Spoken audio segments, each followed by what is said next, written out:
The Bengali টিউশনে তোমাদের সকলকে স্বাগত। আমি শুভময়। আজ তোমাদের কপালকুণ্ডলা যে উপন্যাসটি রয়েছে বঙ্কিমচন্দ্রের, সেই কপালকুণ্ডলা উপন্যাসের কিছু বিষয়বস্তু নিয়ে সামান্য আমি আলোচনা করব এই ভিডিওটিতে। এই কপালকুণ্ডলা উপন্যাসটি বিহার টেটের অন্তর্গত রয়েছে। তুমি অধম, তাই বলিয়া আমি উত্তম হইব না কেন? এই যে বক্তব্যটি বা এই যে লাইনটি শোনেননি এমন বাঙালি হয়তোবা আমাদের এই বাংলায় নেই। বাংলা ভাষার পাঠকেরা সবাই জানেন এটি সাহিত্য সম্রাট বঙ্কিমচন্দ্রের একটি বিখ্যাত উক্তি। বঙ্কিমচন্দ্র চট্টোপাধ্যায় কমলাকান্ত ছদ্মনামে তার লেখাগুলি লিখতেন। তিনি সাহিত্য সম্রাট নামেও পরিচিত ছিলেন। কপালকুণ্ডলা যে উপন্যাসটি নিয়ে আমরা আজকে আলোচনা করব, সেই কপালকুণ্ডলা উপন্যাসটি হলো বঙ্কিমচন্দ্রের দ্বিতীয় উপন্যাস বা 2 নম্বর উপন্যাস। দুর্গেশ নন্দিনীর লেখার প্রায় 2 বছর পর বঙ্কিমচন্দ্র এই কপালকুণ্ডলা উপন্যাসটি লিখেছিলেন। বঙ্কিমচন্দ্র এই উপন্যাসটি তার মেজ দাদা সঞ্জীবচন্দ্র চট্টোপাধ্যায়কে উৎসর্গ করেছিলেন। বঙ্কিমচন্দ্র 1860 খ্রিস্টাব্দের ফেব্রুয়ারি থেকে নভেম্বর পর্যন্ত মেদিনীপুরের নেগুয়ায় ছিলেন।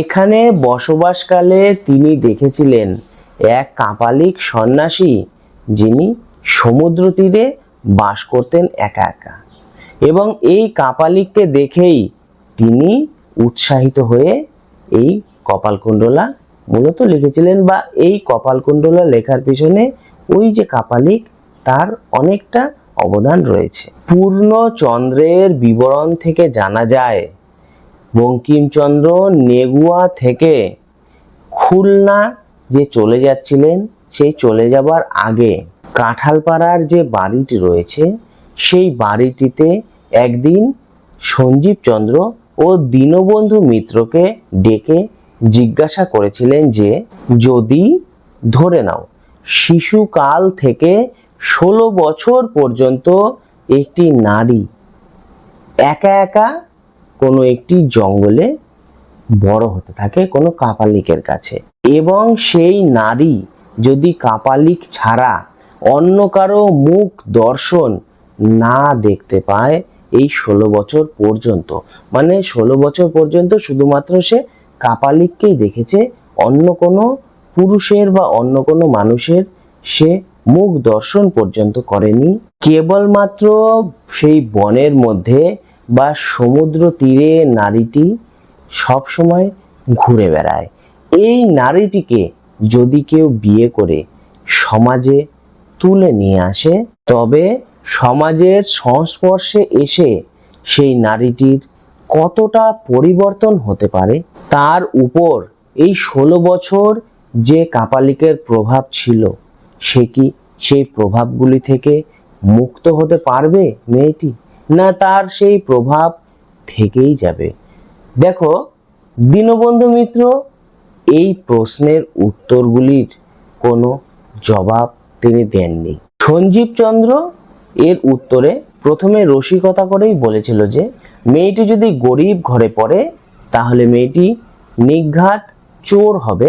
পরে অবশ্য বলেছিলেন যে, প্রথমে সন্ন্যাসীটির বা কাপালিকের একটি প্রভাব থাকবে, কিন্তু ধীরে ধীরে মেয়েটি স্বামী এবং তার পুত্রদের দ্বারা প্রভাবিত হয়ে পরে ধীরে ধীরে সমাজে নিজেকে বিছিয়ে নিতে পারবে বা নিজেকে আত্মস্থ করে নিতে পারবে। তারপর বহু দিন ধরে বঙ্কিমচন্দ্র মনে মনে এই প্রশ্নের উত্তরগুলি খুঁজছিলেন। সেই মেদিনীপুরের নেগুয়ার কয়েকটি বিক্ষিপ্ত কাহিনী থেকেই এই কপালকুণ্ডলা উপন্যাসের উৎপত্তি হয়েছিল বলে অনেকে মনে করেছিলেন।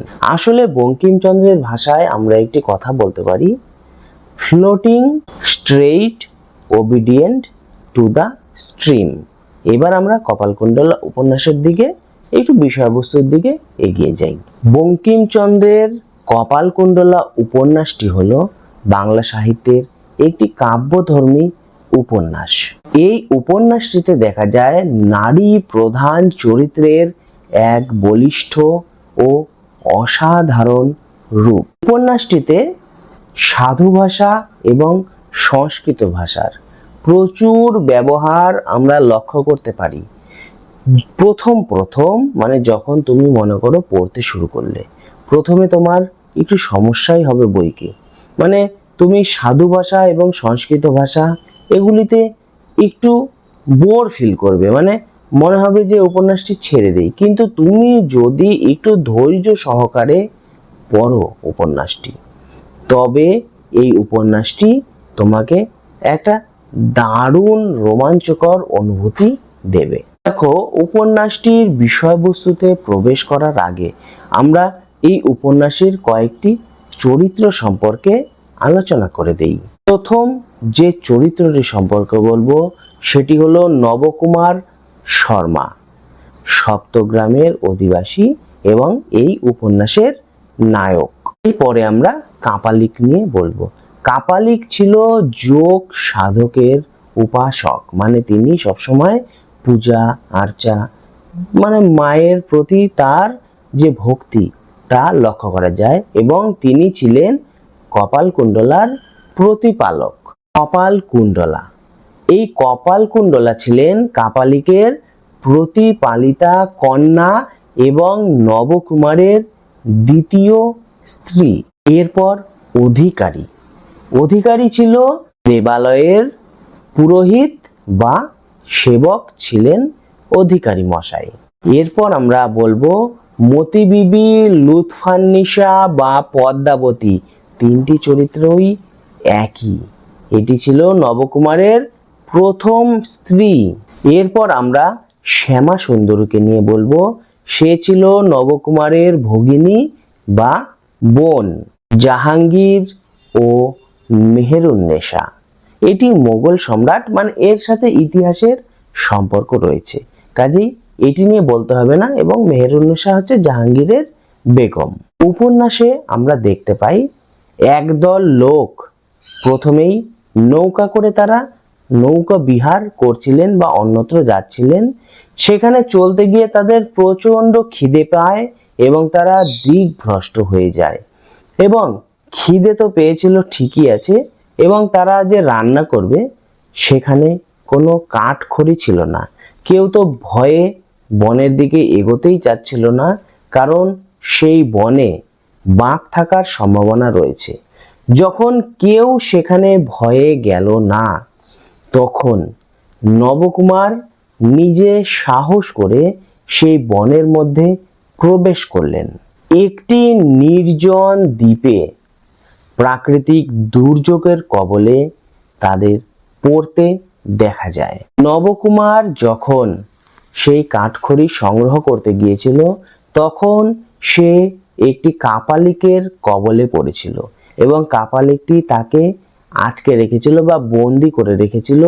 এবং অনেক দিন পর বা কিছুদিন পরে বলা যায় কাপালিকটি নবকুমারকে মায়ের উদ্দেশ্যে বলি দিতে চেয়েছিল, মানে তাকে বলি দিতে চায় কাপালিকটি। তখন কাপালিকের যে পালিতা কন্যা ছিল কপালকুণ্ডলা, সেই কপালকুণ্ডলা নবকুমারের প্রাণ বাঁচায় এবং সেখান থেকে নবকুমারকে পালিয়ে যেতে বা পালিয়ে নিয়ে যেতে সাথে সেও ছিল, সাহায্য করেছিল। স্থানীয় একটি মন্দিরে গিয়ে তারা ওঠে এবং সেখানকার অধিকারী মশাই বা পুরোহিত মশাইয়ের সহযোগিতায় কপালকুণ্ডলা ও নবকুমার বিয়ে করে এবং তারা সপ্তগ্রামে এসে উপস্থিত হয়।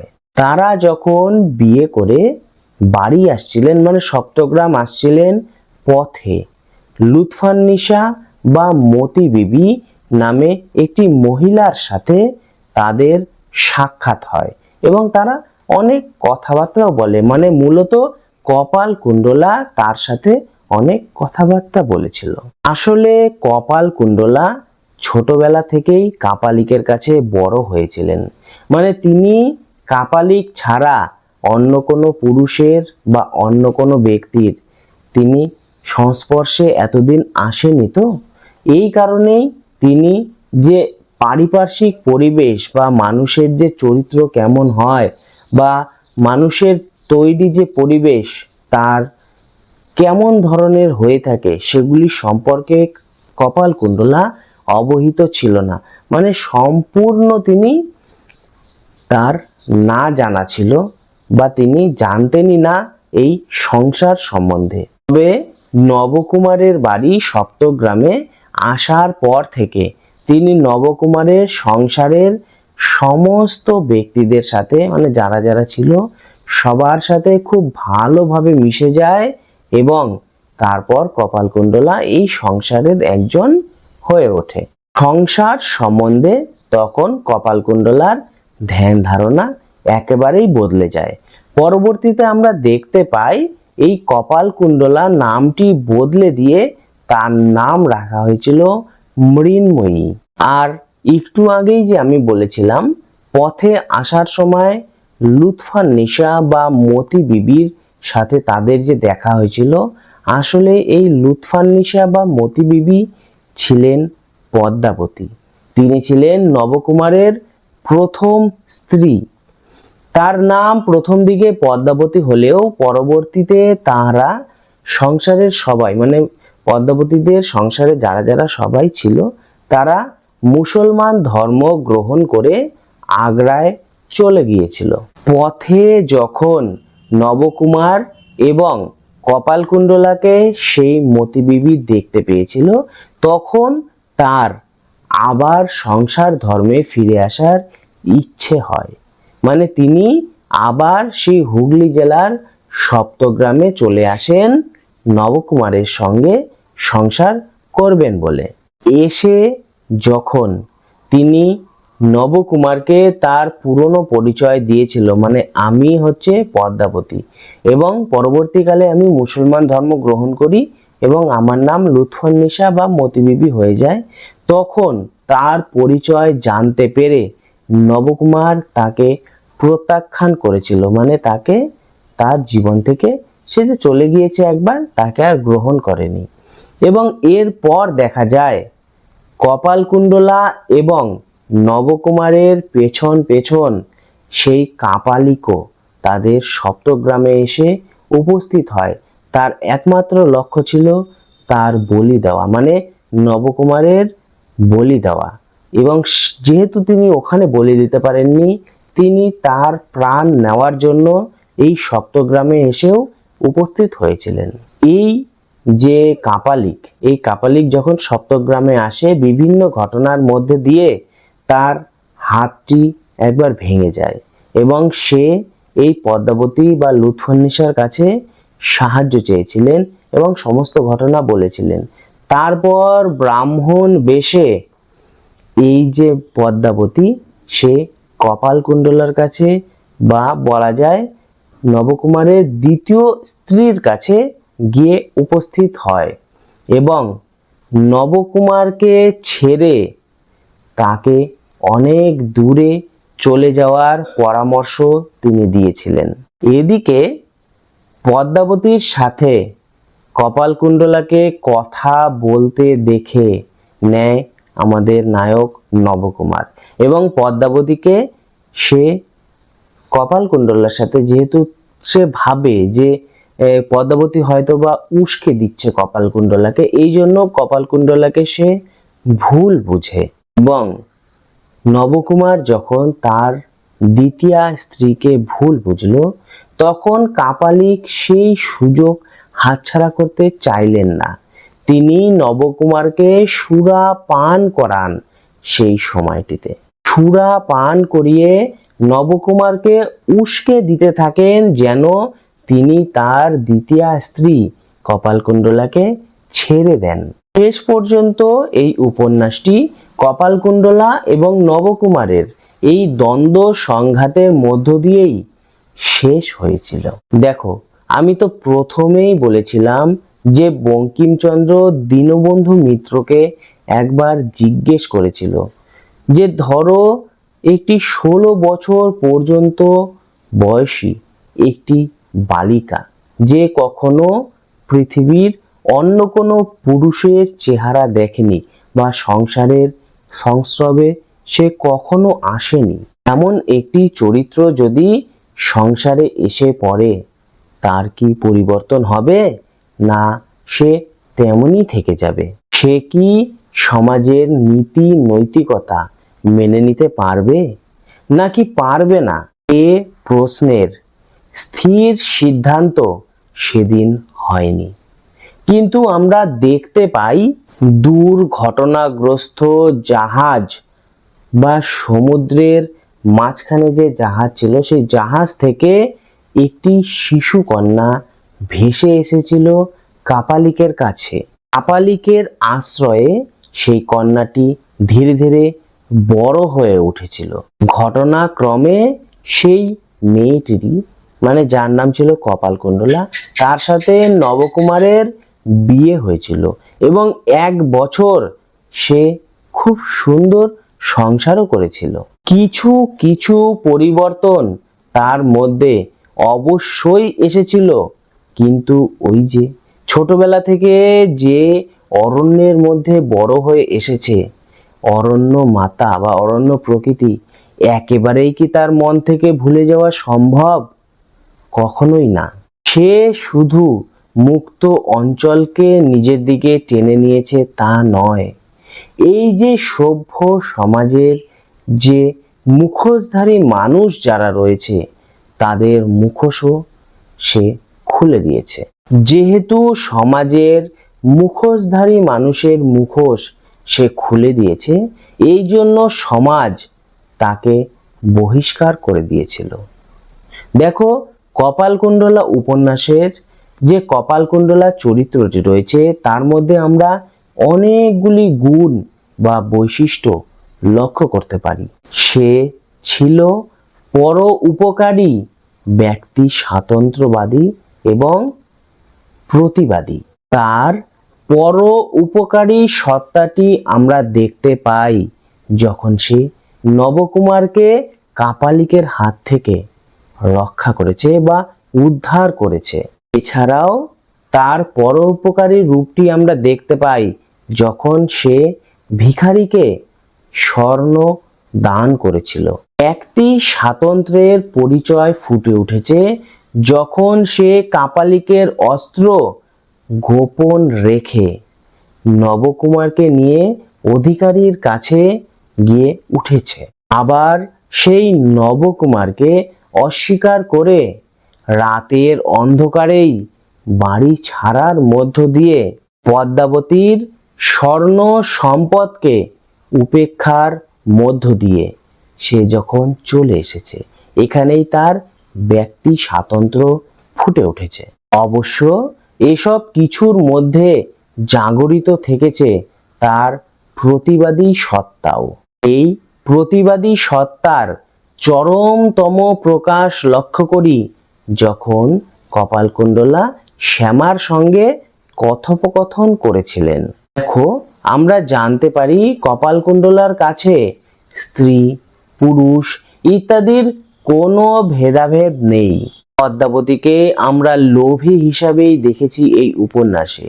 সে তার স্বর্ণ ভাণ্ডারের দৌলতে কপালকুণ্ডলার কাছ থেকে নবকুমারকে কিনে নিতে চেয়েছিল, কিন্তু কপালকুণ্ডলাকে দেখা যায় সে পদ্মাবতীর ধন ও ঐশ্বর্যকে অস্বীকার করেছিল। এরপর কয়েকটি আলোচনা আরো আছে, তো এখানেই শেষ নয়, আরো অল্প কিছু আলোচনা করে দিচ্ছি।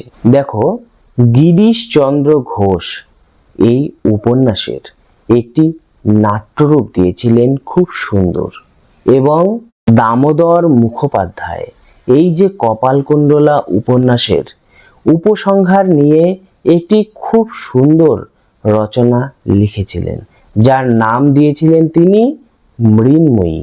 এই উপন্যাসে বঙ্কিমচন্দ্র কিছু অবিস্মরণীয় উক্তি ব্যবহার করেছিলেন।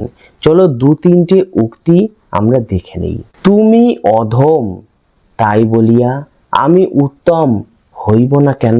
পথিক, তুমি পথ হারিয়েছ? যাহাতে জগদীশ্বরের হাত, তাহা পণ্ডিতেরা বলতে পারেন না।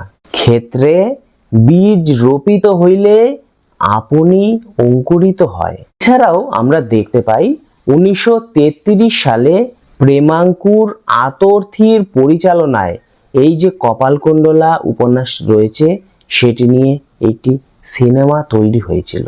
এই যে সিনেমা, সেটিতে অভিনয় করেছিল দুর্গাদাস বন্দ্যোপাধ্যায়, চারু শশী, উমা শশী, মনোরঞ্জন ভট্টাচার্য, মলিনা দেবী, নিভাননা দেবী, অমর মল্লিক প্রমুখ।